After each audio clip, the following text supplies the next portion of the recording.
Hello ladies and gentlemen, Mioni here of AceGamesTV, and I'm here with a short WoW guide for you. Today we're looking at the farm for heavy junk boxes. This is for the Insane title, the last part of it, from Revered to Exalted.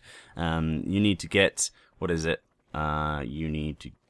With the guild perk, you need 255 turn-ins, which is 1,275 lockboxes. If you're in a guild that isn't, with the Mr. Popularity perk, which increases reputation gains, you need 1,336 boxes, which is 267 turn-ins. So we're going to go over here to Blackrock Spire. We're going to be doing Lower Blackrock Spire. We had that rare pop-up there. I'm going to show you an add-on that you want to get hold of. There used to be an add-on called Loot Filter, but there's another one called Easy Loot, which does the same thing. Essentially what this is a filter and stops you from picking up certain items. So say for instance there's a Keep tab, there's a Destroy tab and an Ignore tab. You want to put everything in here from a run on your own first, like the chicken and stuff from these mobs that you're going to be pickpocketing into the Destroy tab. You do this by clicking into the box and shift-clicking the item in your inventory and pressing save. Same goes for the items you want to keep, such as the heavy lockboxes. What this essentially does is deletes the objects that you don't want as you loot them, so you'll only get your heavy lockboxes. So we're going to start looting up here. This isn't actually part of the run I'm going to show you. I'm just showing you everything here in Blackrock Spire. In this particular instance, in Blackrock Mountain, gives you a chance at looting from pickpocket one of these heavy junk boxes. Like I say, you need 255 turn-ins worth of these. That's 1,275. So I'm going to go for the Insane title on my main, a Druid. So what you're going to need is either a Rogue Friend or a Rogue Alt, like this alt here in particular. Just something that can come in and pickpocket for a few hours, essentially. With this method, it will take you roughly 16 hours, about 20 for every, 20 for 30 minutes, something like that. I'm not really good at maths, but it'll take me, when I did calculate it, it said something like 16 hours it would take me from these runs alone, straight. So what you can do is do this for 16 days and do an hour a day. So that's how I see it anyway, and that's how I'm going to do it. Now, of course, the first part of Ravenholdt rep you can farm at Stormguard Keep, but for the Revered to Exalted, you need to hand in these lockboxes if you're unfamiliar with the achievement. So here we are, we're in this part. Past this archway is the start of a run. So this skull-marked mob here and the star-marked mobs, this marks the start of my run. I'm going to start speeding things up here. You essentially want to shadow step over to these ogres and start looting. And essentially you want to pickpocket everything in a huge circle all the way back to those marked mobs I marked at the start there, that star and the skull. So you go into all of these rooms. As you can see, I'm looting the chicken, but Easy Loot is actually deleting the chicken as I come in. So I ran, a couple runs without the add-on being effective. I looted all of the items that I would have normally from pickpocketing, and then I shift-clicked into that little box of all of the items I didn't want it to loot subsequently in subsequent runs, and therefore like the cookbooks and stuff, as you can see, when I loot them they get automatically deleted. This is one of the add-ons that will save you time. A few other things that will save you time in here, you don't have to kill the boss there, I just wanted to do it for the chance of the epic. A few other add-ons that will help you here and a few little tricks. There's an add-on I'm going to be talking about a little bit later in the video called Auto Turn-In. Siler at the WoW.Stratics.com fan site that we are a part of actually did a guide on auto turn-in, so be sure to check that one out as well, but I'll talk about that in a moment. But obviously this rogue alt of mine has a few things to make things faster. There's a glyph of pickpocket, which increases the range of which you can pickpocket, which means you can stand in a pack like this without having to get too close to aggro them accidentally, which means you can just click on them individually without having to move your character repeatedly to go and pickpocket them, which saves a lot of time. If you're not doing this for the rep and you want to get some transmog items, the transmog auction house market is huge at the moment. You can do this same sort of run on a rogue. The boxes have some particularly nice BOEs that drop, some green models that people will sell their soul to basically acquire.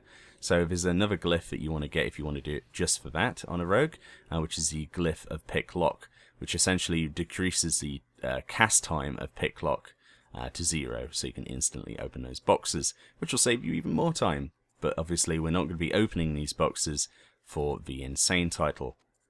We'll be collecting as many as humanly possible on one run. On one run, you know, I get a fair amount, about 20-ish on an average run, which is for 15 minutes of work. That's how long this takes. Now, the reason we do all of the mobs in here instead of just doing a pack and then resetting is that if you were to just do a pack at the start, for example, and then not come down here and reset, you would run into the instances per hour problem. Whereas if you want to just zone out and essentially just do this and get it done, by the time you get back to the first mob that I marked, which is just up here now, 15 minutes has already passed. That's why I do it in a big loop. And by the time I loot this, his pockets have respawned, because Blizzard has changed within the last year or so. I'm not sure when they changed it, but pockets actually respawn. So that took me about 15 to 20 minutes here and there if I make any mistakes, and I will literally just use Shadow Step and Sprint to sprint over here and Shadow Step over here and start the loot process again. Occasionally you will accidentally kill one of the targets, of course, so just keep going until you feel like you need to reset. But like that, I accidentally messed that up. But if you're careful, you'll get into sort of like the zone of repetition of what to do. But anyway, I'm going to show you another spot in a second. As you can see, this is Blackrock Spire. It's very, very linear if you just do the Shadow Step across. Without the Shadow Step, it's a bit of a pain in the arse, but that's how I do it. So let's go and show you another spot here. Literally come out of the instance and fly out into Burning Steps, which is over here.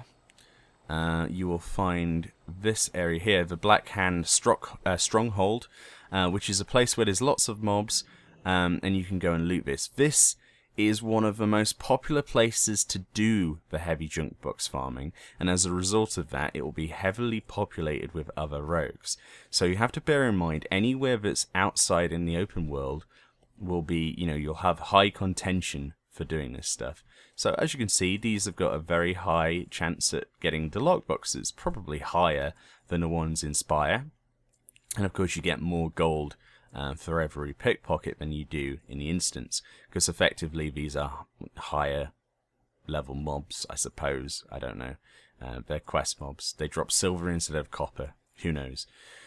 But as you can see, essentially what you want to do is just pickpocket them all, and once you pickpocket them, you just walk away for 15 minutes. There's a lot of packs here, so by the time you finish the packs, you probably have to wait like 4 minutes before the packs respawn. So there's not really much downtime. You can do it quite casually. I'm not really looting every single mob here, so I'm not making the most. I'm still using easy loot though to filter out all of the cookbooks and all of the crap I do not want. Of course, occasionally you'll get like greens and stuff drop that you can't really filter out. But as you can see, I've just proved a point here. There's another rogue here called Junk Farmer. This is someone's alt or a bot or something like that. Probably someone's alt that they've created. Literally, level 54 is the minimum sort of level to do this, and he's come out here to basically farm them. It does appear like he's either been killing them, or there's been someone in the area killing them as well. But remember, this is an open area, so there's PvP on PvP realms, and there's also people questing, and those are mobs that they actually kill for the quests as well. So this isn't the most ideal place, but it is at sort of like early hours of the morning. I'm going to show you one more place here now. This is actually the Isle of Kveld, so go to Shatref and use the portal across. This used to be the old daily area. I know it far too well on my Warlock back in the Burning Crusade. Just come to the island and you want to head to the Green Guild coast.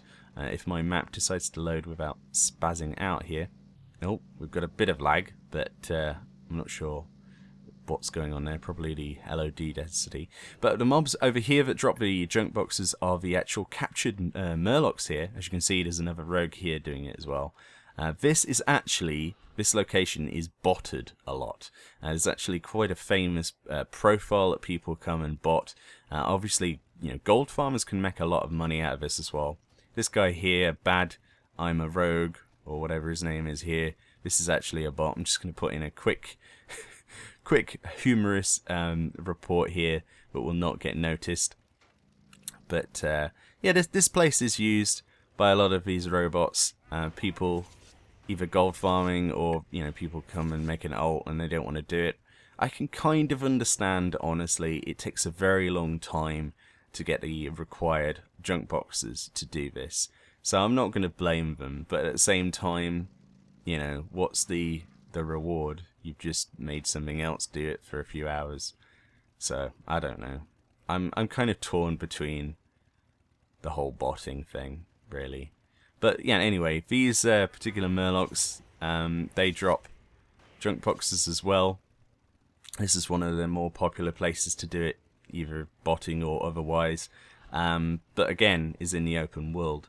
I'd much rather do the circuit of Lower Blackrock Spire, personally, and not have to deal with either people or robots like this, you know.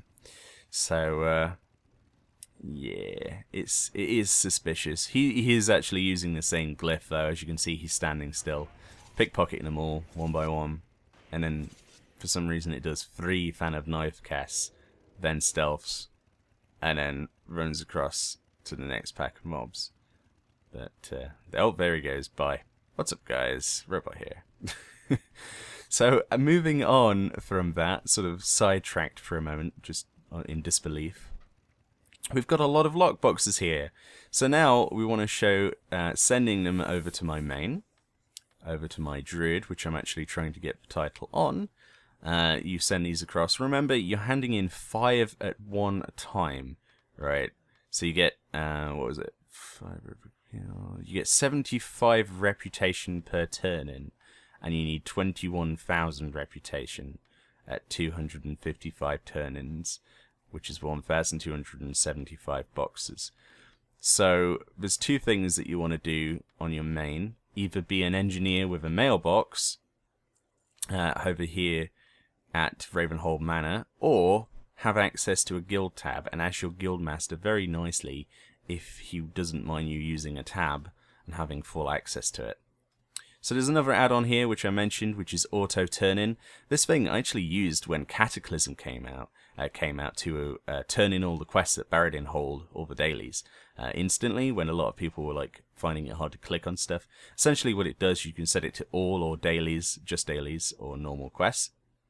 And if you have the required items to hand in a quest, if a quest is complete, essentially, which it is in this case, you simply right-click on the NPC that you would turn in to, and he will instantly turn in them if you have 5 of the items. Another thing here, just showing you off here, this guild tab in our guild. Fortunately, Sila, my guild master, allowed me to have access to this tab area. So I can essentially just send them to my main, put them all in here, and just keep putting them in here until I need to drop a bank and turn them in. This is going to be a few banks full though. It's quite simple, just turn them into this guy, you're going to get a lot of rep. As I say, you're going to need to do this for about 16 hours. So, you know, 16 hours worth of farming from the circuit I showed you. Probably going to be a lot more if you're contending in open world areas. So that's my kind of short guide of how at least I do the Insane title and the Ravenholdt part of it from Revered to Exalted. Hopefully you've found this interesting, or maybe there's been some interesting tidbits that you can take when you start to do the Insane title yourself. It's a lot easier now. The reputation requirements for a lot of things, including Darkmoon Fair, have gone down significantly, and there's no Shrendrilla rep. So this is definitely the time to get these things done before the next expansion. My name's Mioni, and I'll see you next time.